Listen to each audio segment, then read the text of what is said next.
I'll not forget the first time I learned that the commercial sex industry is built on the backs of kids. At the time, I was working with 7th and 8th graders in an after-school program. The names of my then students swirl through my mind this evening: Cassandra, Joshua, Kaisha, gossiping and giggling, always acting grown. You can picture this, while feeling shy and insecure inside at the same time. Such a great and confusing age. But it was an article in the New York Times magazine, truth be told, that changed the trajectory of my life. Over 28 pages, I learned about the buying and selling of young people, the same ages as my then students, bought and sold for sex in any town across the United States. These are mostly girls, but boys and transgender youth as well, targeted and groomed by trusted adults with false promises of love and opportunity. What I can't unlearn is that many of these young people never make it to 18, and those that do survive being commercially, sexually exploited into adulthood, they tell us that they feel way too damaged, their words, to ever go back home, that they feel like they don't belong anywhere anymore. I want to ask you to take a moment and imagine feeling like you didn't belong anywhere anymore. Thank you.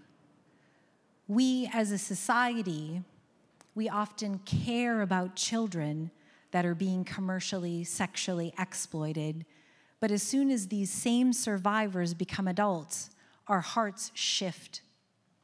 We expect people to know better. We say things like, oh, if someone stays in commercial sex, they must like the sex. We say that. We say the money must be good. I'm sure you've heard that.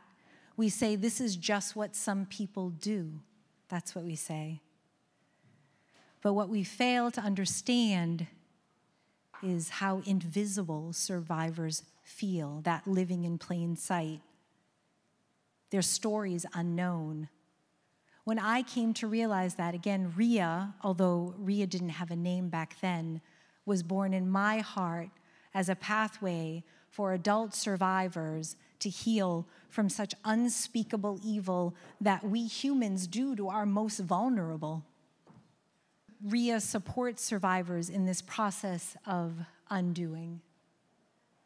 Commercial sex is a $30 billion industry globally, and that is a conservative number. It's upwards of maybe $160 billion global industry.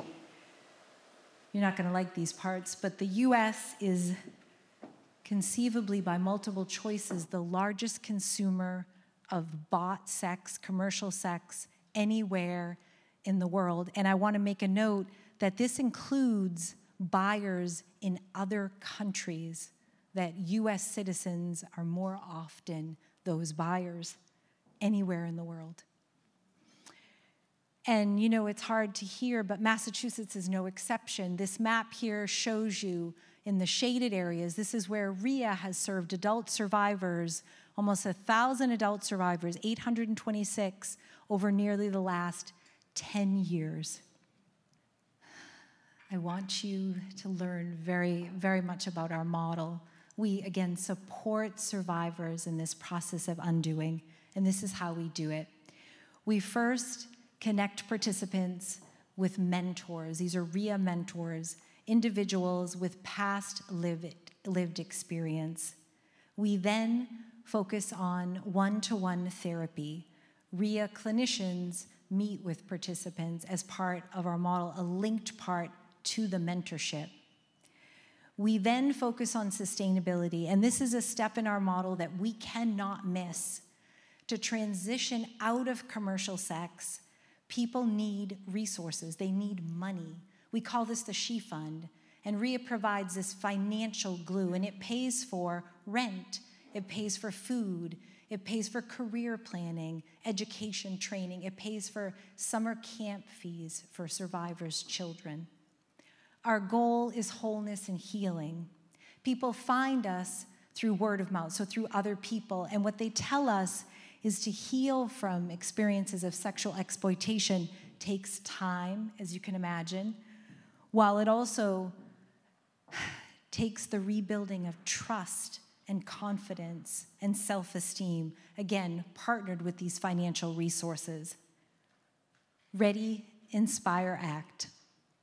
I want you to meet the RIA community. These are mostly women with shared desires of happiness and overcoming.